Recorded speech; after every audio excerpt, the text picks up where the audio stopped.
Very, saddened news that Supreme Court wants all the stray dogs out from NCR. So it's very sad and disturbing. এতগুলো কুকুরকে relocation and সবচেয়ে থেকে main মুদ্রা হয় যে NCR এর বানর মাঙ্কিজ লাঙ্গুরস তো ওরা গাছের থেকে নামিয়ে না বিকজ অফ দেম স্ট্রে ডগস তো I know Delhi will pay for this. Once these all stray dogs will be out now, these NCR people who have done this, CM bolo, whatever, whoever taken this decision, High Court and all, everyone, and some locals also jara petition korechilo এসবের জন্য, you guys will regret this very badly. যেভাবে বানর attack করবে, যেভাবে বানরগুলো এরপর বানর relocation করবে এরা, তো I'll say no, karma will come and karma will do his job. So wait for it, Delhi. You guys will feel it. যে এতগুলো স্ট্রে ডগের সঙ্গে যে এটা করছো, তা আগে গিয়ে তোমরা কি কি কনসিকুয়েন্স ফেস করো সব দেখবে, সব বুঝবে. So let's hope and let's pray, all those who are protesting কিছু পজিটিভ নিউজ আসো, বাট হাইলি অ্যান্ড আমি এটা ধিক্কার করছি. ভালো হয়নি জিনিসটা, যেটাই হয়েছে ভালো হয়নি. তোরা এখন কেমনে আসিস রে? তো শান্ত নিজের গাড়িতে, কোনো টেনশন নাই, কিচ্ছু নাই. হ্যাঁ, ঘরের মধ্যে ধর এই নাটকটি স্টার্ট হয়েছে.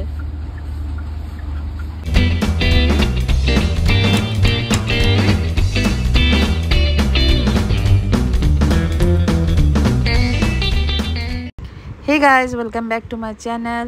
And শুভ্র এসে গেছে বাড়িতে. শুভ্র বাড়িতে আসার সময় বাবা ওকে আমার জন্য তালের বড়া আর শ্যামশ্রী বিরিয়ানি বলে একটা বিরিয়ানি হয় আমাদের ত্রিপুরা আগরতলার famous.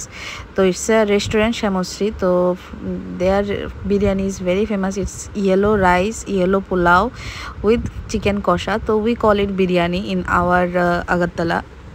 So basically he brought this for me and it was fine. কিছু নষ্ট হয়নি. তালের বড়াগুলো দেখে জিহ্বা দিয়ে জল আসছিল, তো আমি আনবক্সিং করছিলাম, তো এটার এই ভিডিও করলাম.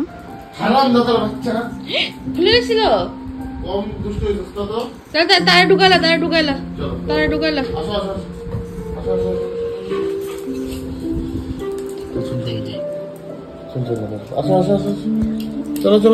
চলো happy happy happy happy happy happy happy happy happy happy happy. This food is our legacy, is our emotion. This is from a old restaurant in Tripura, Agartala. It's called Shamosri. So we all call it Shamosri biryani. It's yellow pulao with the বাদাম আর কষা মাংস, আহা হা হা, আর ঝাল ঝাল একদম. এরকম ঝাল তো কলকাতায় পাওয়াই যায় না. এত ঝাল মাংস রান্না করলে শেষ. একটু না একটু মিষ্টি দিতেই হয়. তো একদম পুরো ফাটিয়ে খাচ্ছি আজকে লাস্ট একদম ফাটিয়ে খাওয়া. কালকের থেকে আবার ব্যাক টু বেসিক. এসছে বাবার ডিউটি স্টার্ট. কোকোকে নিয়ে বেরোলাম এন্ড ছুনছুনকে নিয়ে বেরোলাম. দুজন একই গাড়িতে আছে. টিল নাও নো রিয়াকশন, কারণ এটা ওদের হ্যাপি, একজনের হ্যাপি জোন, একজনের খুব ভয়ানক zone. Mamma is also happy. Papa, did you miss me? Did you miss me? 50-50. শালা দাঁড়া, তুই বাচ্চা, তোর বুঝামো আমি 50-50.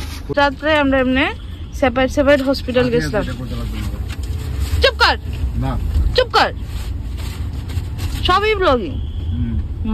এই শুভ্রটা না এখনো ব্লগিং এর ভিওটা জানে না. কি সবার সঙ্গে সবকিছু শেয়ার না করলে, হ্যাঁ অবভিয়াসলি সবকিছু না, বাট কিছু কিছু জিনিস তো শেয়ার করা উচিত না. এই যে একটা ট্রমা ছিল, এইভাবে আমরা এদেরকে লাস্ট গাড়িতে ব্যথা পাওয়ার পরে নিয়ে গেছি, এখন এত হ্যাপিভাবে ওদেরকে নিয়ে বেরোতে পেরেছি, এটা আমি সবাইকে জানাবো না?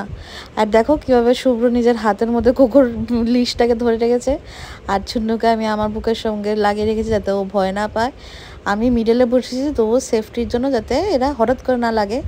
টিল না এখন অব্দি ওদের মধ্যে কোনো আমি অ্যাগ্রেশন দেখি. আনতে অ্যান্ড কোকো চিৎকার করে তোরা এখন কেমনে আসছিস এত শান্ত নিজের গাড়িতে, কোনো টেনশন নাই, কিচ্ছু নাই? হ্যাঁ, ঘরের মধ্যে ধর এই নাটকটি স্টার্ট হয়েছে, ঘরের মধ্যে এই যত সব নমুনা।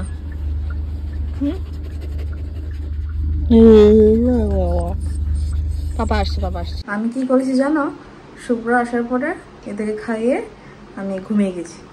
ঘুমিয়ে যাওয়াতে এখন লেট নাইট শুভ্র ঘুমিয়েছে, তেমন আমি চাঙ্গা। তো আজকে কি আছে, আজকে কুকুরকে শুভ্রর সঙ্গে রেখে আমি পুরোটা ঘর একটু পরিষ্কার করছি, সব কিছু মুছছি, খাচ্ছি, জামা কাপড় কিছু ধুচ্ছি। তো কারণ এগুলো করতে পারিনি, কারণ একটাকে ছেড়ে একটাকে রেখে এরকম হচ্ছিল না। আজকে এখন আমি করছি। এরপর সকাল হতে এদের খাই টাইয়ে শুভ্র অফিস চলে যাবে। আমার কিছু কাজ আছে বাইরে গিয়ে, শুভ্র অফিস যাওয়ার পরে আমি আবার ঘুমিয়ে যাব। তো আমার এরকম সাইকেল আমি করে নেবো যে আমি দুপুর থেকে একটা রাত্র একটা টাইম অবধি ঘুমাবো, এরপর শুভ্র ওকে নিয়ে ঘুমাবে, আমি বাকি কাজ করব। আর এটা ঘুম নাই। দিন পর রোদ্র এসেছে বলে আমি একটু কাপড় চোপড় ধুলাম, হঠাৎ করে রোদ্রটা কই গেল, শুধু হিট, রোদ্রটা নেই। এগুলো কিছু শুকনো কাপড় আছে, ধুয়েছি অনেকগুলোই আছে, কি করবো এখন, একা একা হাইটেক আবারও হচ্ছে না। আইপ্যাডটা আবার ঠিক হয়ে গেছে অটোমেটিক্যালি। শুভ্র এটাকে নিয়ে বাথরুমে যেত, তো এটা আমাদের একটু, এটা চার্জিং পোর্টে জল ঢুকে গেছিলো, কিন্তু my iPad is back, actually our iPad is back, so I can watch my blogs थोड़ा सा big screen। and কোকো এখানে ঘুমাচ্ছে, চুনচুন এখানে ঘুমাচ্ছে। আশা করছি আপনাদের ভালো লেগেছে ভিডিওটা, আজকে এখানে এন্ড করছি। ভালো লাগলে লাইক, শেয়ার, সাবস্ক্রাইব করতে ভুলবেন না।